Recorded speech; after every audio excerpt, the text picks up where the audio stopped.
Just like Congress, there is no faith to be had for the legacy media out there, the ABCs, the NBCs, the CBSs, and all their cable affiliates. Throw in Fox in some cases. Probably has a better reputation than the previous ones I mentioned, but even still. And a lot of it probably has to do with things like this. When we've been subjected as an American public to quote-unquote polling data over the last many months showing one thing when something very much the opposite seemed to be in fact the case, and of course called to our attention by people that seem to be far more honest about their data gathering, folks like Rasmussen, well, you don't have to think too hard to figure out why people aren't trusting the legacy media. And today, we've got a few guests here to help us discuss that. We've got Mark Mitchell, chief pollster of Rasmussen, and we've got actor Matthew Marsden to talk about this from two very different angles, because it's not just a problem here in the U.S., but also in the United Kingdom.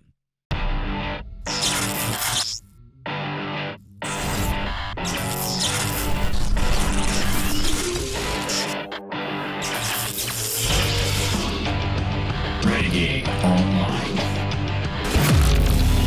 Throw this out there real quick to kind of give some flavor to the conversation, because I think, Matthew, this may help. This is something that was posted today. I know it's from Statistia. They put a lot of stuff out there, and they're an amalgamator of data. I don't think we need to stretch our imaginations terribly far to look at this even as potentially anecdotal evidence and then say that, yeah, this probably jives with reality. And Mark, I don't. This may be something that Rasmussen, you guys out there, the wizards of reality, might be interested in looking at. But according to this, young Americans are turning off the television. The share of respondents saying they don't watch traditional TV, broadcast, cable, satellite by age, half of the 18 to 24-year-olds say no. And look, and this was staggering. 35 to 44 and 45 to 50-year-olds, that's Gen Xers. That's me. I'm 45. 40% of us aren't watching traditional linear broadcasts anymore. And the reason why this is important, the reason why this matters for this conversation is because that's frickin' Fox News, that's CNN, that's MSNBC, that's the traditional linear cable channels. That's NBC, ABC, CBS, the legacy media, the ones that Rush, right here, my boy, told us about decades ago was coming to an end. And it looks like now, in a line from Ghostbusters, it may actually be happening. And I think it's feathering out. It's not just here in the U.S., but it's bleeding out across the pond, as it were. You did a live show earlier today, Matthew, kind of talking about what's going on in the UK. We've all been watching on social media here. It ain't that free a country anymore. Doesn't seem like it. So what the hell is going on? So talking about what's going on in the UK, unbelievable.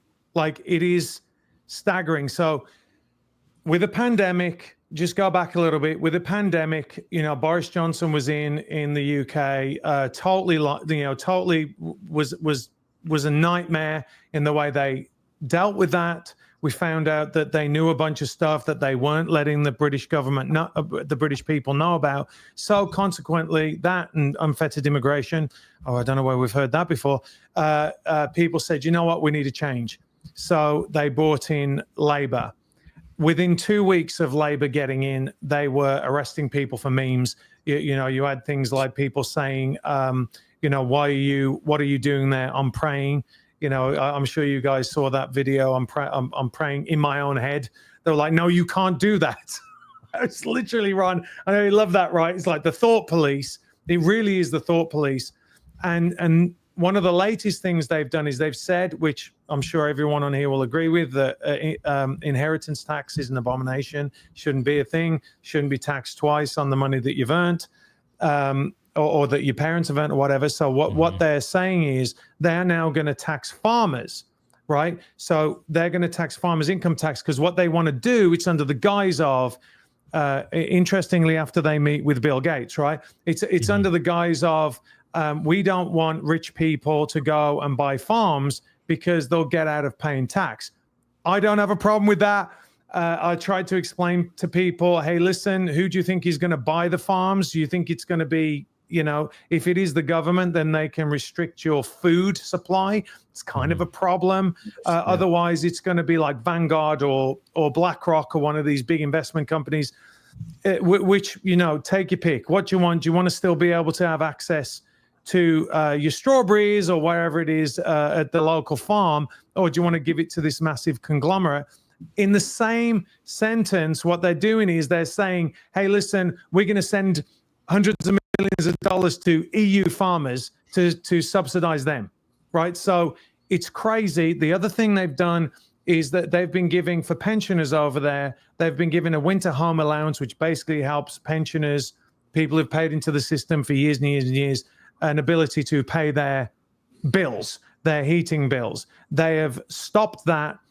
And on the other hand, they're allowing hundreds of thousands, if not millions, of fighting age males to come in, which, mainly they're coming up from the sub-Saharan Africa or whatever, like they're coming up around that area. I'm sure that's totally safe. It's totally safe. In fact, I had a conversation with my sister actually about the fact that there's a hotel. What they're doing is they're putting them in hotels. They're giving them cell phones. They are so they're living the life of Riley. They can go and utilize private healthcare, which is crazy, right? They can go and use the National Health Service and private healthcare, and they're giving them all these things in the same, basically saying, on one hand, they're going to do that, give all these people that haven't contributed anything to the British society in any way, shape, or form, all these benefits, yet take benefits away from people that have been there for years and years and years. And so it's just been coming to a head. Just after Starmer got in, there was unfortunately 3 little girls, and there was a reaction from people saying it was Islamic terrorism. And a lot of they were told, no, how dare you say that? It's not to do with a migrant, blah, blah, blah. Turns out that the guy that did the stabbing actually allegedly downloaded the Al-Qaeda handbook. So they were all right. Like, everyone has said that was right. But a lot of people got arrested for retweeting and all this, like total George Orwell 1984 stuff.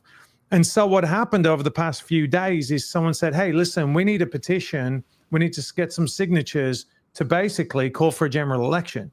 Mm-hmm. And as of, I think, like an hour ago, it's at 1.8 million signatures. It doesn't They are surprise not happy. me. Yeah, no, they are not happy. There's a lot of Britons out there that are just pissed off. And I mean, look, I don't think anybody should be held to anger or to say that, hey, I would love for my homeland to stay my homeland. All welcoming to immigrants and people that want to move in, but the old, especially here in the U.S., the mantra was to be a melting pot, right? Teddy Roosevelt brought that term into the zeitgeist back, over 100 years ago now.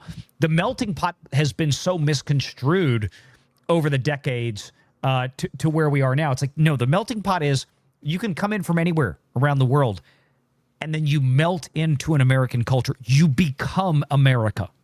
You take on the American culture. And the same thing is now in overseas areas, and you've got cultures that just don't blend together. And now people of the country that have been enjoying the culture for decades and centuries are wondering, in this case, wow, Britain doesn't look like Britain anymore. I mean, John Cleese kind of got in trouble for saying that a few years ago and backed off a little bit. But yeah, I mean, it's incredible to see how it's changed over time. But there's some stories that kind of plug into that. Just real quick. Can I just say this? Here's the issue. Yep. The issue is they're calling him two-tier Keir, because what they're doing is and it's an absolute recipe for disaster, right? What they're doing is they're saying this group of people, and we've seen it over here, right? We've seen it over here, is that you get to do stuff and you get to walk away scot-free, right? But you guys here, which is mainly, and it just is a fact, it's like white British people right? You will get punished. So, for example, when they went out and they were protesting, anyone would say, look, you know, you use a de-escalation process, right? You say, okay, well, these people, maybe they have a point, you know, they're disgruntled. Maybe we should listen to them. Maybe we should engage in a conversation with them about why they feel the way they do, right? Is it justified and how can we fix it? Well, what the Labour government did was they were like, no, we're gonna crush you, right? And on the other hand, you get people that are marching for pro-Palestinian rights in the middle of London, and they can do whatever they want and they get away with it. So what you're seeing now is you're seeing this kind of two-tier justice system in the UK, and it just seems that if you speak up about it or even question it, you're being shut up. And they do not have a First Amendment right. It's really important for people to understand. It is not a right. It is what they call a tradition of free speech, which that doesn't mean anything, right? Because, and the other thing he's done, by the way, is he's starting talking about antisocial behavior, right? Like, I'm going to crack down on antisocial behavior. I mean, you can't make it up, right? Like, we all know where this ends up. And I think that because this is very, very important, with the election of Donald Trump, it's given, in the same way it did with Brexit, it's given them permission. And I think that people need to understand, Americans need to understand how important this is across the globe, right? How important it is for freedom across the globe and for tyrannical governments across the globe. It puts them on notice.